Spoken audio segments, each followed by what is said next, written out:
হজের সময়ে লক্ষ লক্ষ মানুষ গোটা বিশ্ব থেকে হজ করার জন্য আসতো।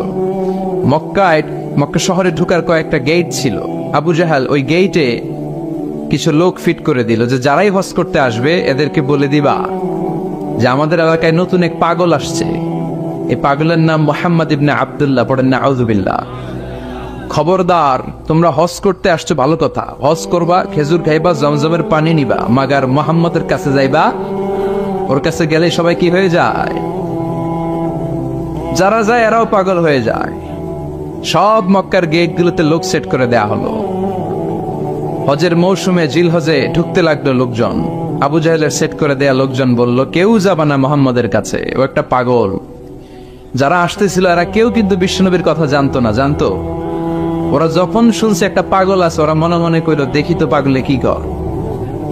তার মানে অপপ্রচার কেমন যেন প্রচার হয়ে গিয়েছে। সুবহানাল্লাহ পড়েন। তো আমাদের বিরুদ্ধে অপপ্রচার করলে আমাদের প্রচার হয়ে যায়।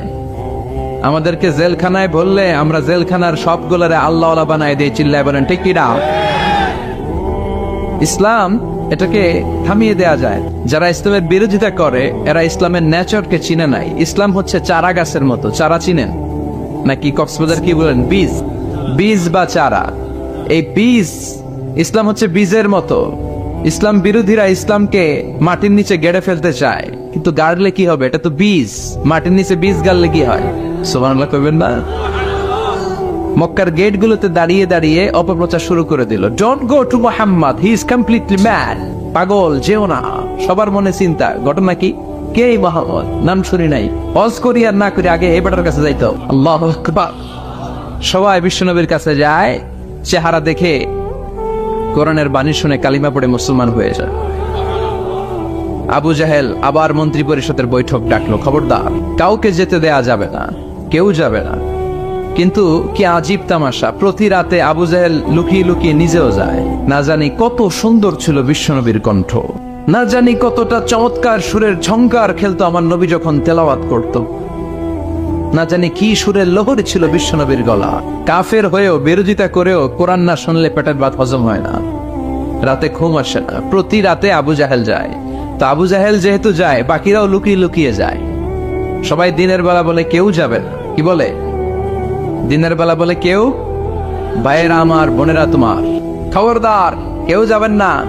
রাত্রে নিজেই যায়। তো আবার মাঝে মাঝে রাত্রিবেলা নিজেদের সাথে নিজেদের দেখাও হয়ে যায়। কত বড় ডাকাত!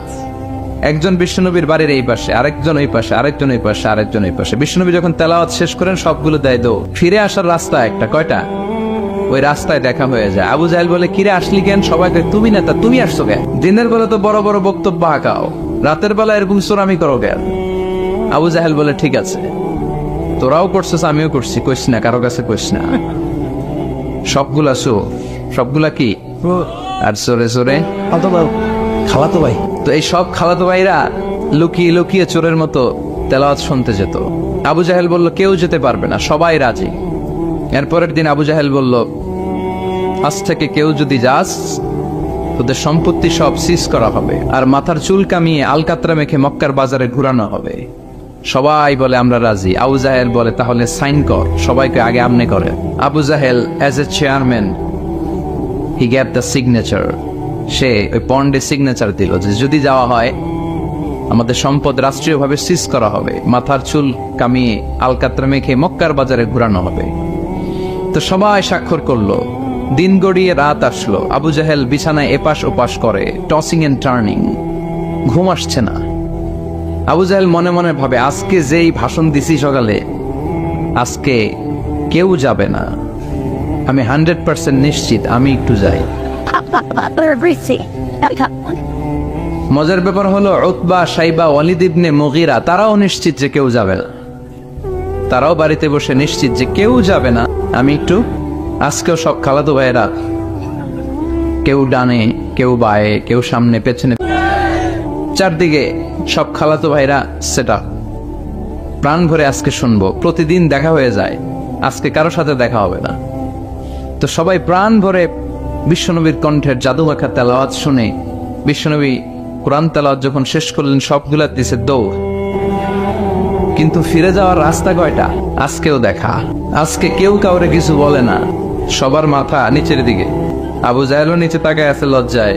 উতবা, সাইবা, ওয়ালিদ ইবনে মুগীরা, পুরো দেশের মিনিস্ট্রি ক্যাবিনেট সবগুলা নিচের দিকে। ওদিকে মশার কামড় আছে না নাই? দীর্ঘক্ষণ নিচের দিকে তাকিয়ে থাকার পরে আবু জাহেল কয়, চল যা হইছে হইছে, যা হইছে হইছে।